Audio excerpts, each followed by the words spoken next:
Hi guys, म चाहिँ एकदम धेरै सन्चै छु। आई होप हजुरहरू पनि सन्चै हुनुहुन्छ होला।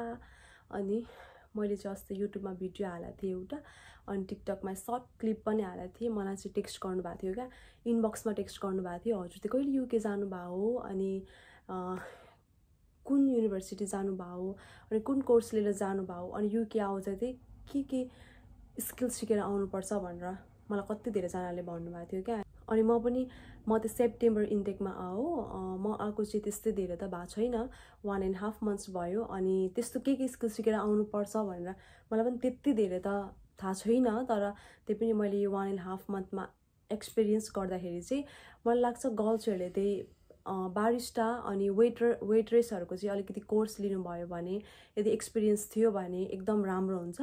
अनि हाउसकिपिङको पनि हजुरहरूलाई चाहिँ एक्सपिरियन्स थियो भने हाउसकिपिङमा झन् एकदम धेरै राम्रो स्कोप छ युकेमा चाहिँ। अनि पार्लर लाइनतिर जानुभयो, नेल एक्सटेन्सन सिक्नु भएको थियो भने अनि एकदम राम्रो हो। अनि गर्ल्स एन्ड बोइजको लागि बेकरी लाइनमा झन् एकदम धेरै राम्रो रहेछ। अनि बोइजहरूले चाहिँ के सिकेर आउनुपर्छ भन्दाखेरि चाहिँ बोइजहरूले चाहिँ बार्बर सिक्नुभयो भने चाहिँ एकदम राम्रो छ युकेमा।